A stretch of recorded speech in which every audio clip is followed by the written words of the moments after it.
విద్యాల సౌమ్య ఆధ్వర్యంలో కళలకు రెక్కలు కార్యక్రమం నిర్వహించారు.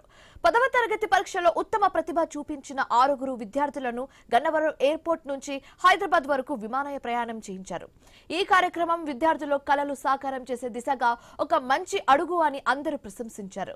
విమాన ప్రయాణం చేసే విద్యార్థులలో షేక్ అర్షియా నాజ్, ప్రజాపతి పర్వీన్, స్వర్గం హర్షిత, పల్లెపోగు వీనిల, నారిశెట్టి జగదీష్, ఆదిత్య, ఉప్పలూరి సోనిప్రియ ఉన్నారు. అయితే ఈ విద్యార్థులంతా బడుగు బలహీన వర్గాలకు చెందినవారన్నట్లుగా తెలుస్తుంది.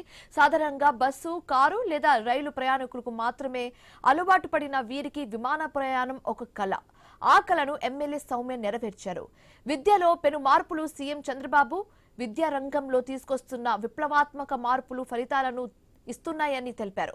మంత్రి నారా లోకేష్ సారథ్యంలో ఉపాధ్యాయులకు సింగపూర్ విదేశీ పర్యటనలు, విద్యార్థులకు ఇలాంటి ప్రోత్సాహక కార్యక్రమాలు విద్యా రంగాన్ని మరింత బలోపేతం చేస్తాయని కూడా చెప్పారు.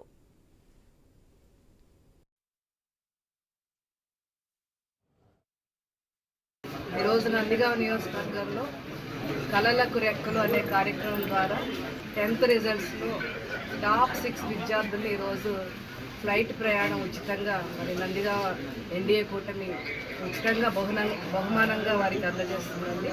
లాస్ట్ ఇయర్ కూడా ఈ కార్యక్రమం ద్వారా మరి టాప్ 5 స్టూడెంట్స్ని తీసుకెళ్ళడం జరిగింది. ఈరోజు మళ్ళీ మన 10th రిజల్ట్స్ విడుదల అవగానే ఈ కార్యక్రమం మళ్ళీ ఈరోజు ఇంత హుందాగా జరగడం చాలా సంతోషంగా ఉంది. గౌరవ ముఖ్యమంత్రి చంద్రబాబు నాయుడు గారి నాయకత్వంలో ఏ విధంగా విద్యా వ్యవస్థలో మార్పులు వచ్చాయో, ఏ విధంగా విద్యార్థులను ప్రోత్సహిస్తున్నారో మనం చూస్తున్నాం. ఇంకొక అదృష్టం ఏంటంటే మనకి లోకేష్ బాబు గారు విద్యాశాఖ మంత్రి అవ్వటం, వారి నాయకత్వంలో అనేక మార్పులు ఈ విద్యా వ్యవస్థలో రావటం, ముఖ్యంగా పాఠశాలలోని సిలబస్ దగ్గర నుంచి, బుక్స్ దగ్గర నుంచి, యూనిఫామ్ దగ్గర నుంచి, వారు తినే ఆహారం దగ్గర నుంచి కూడా మరి అనేక విధమైన మార్పులు తీసుకొచ్చి ఈరోజు దేశ భవిష్యత్తు విద్యార్థుల మీదే ఆధారపడి ఉందని చెప్పి బలంగా నమ్మే నాయకులు మరి లోకేష్ బాబు.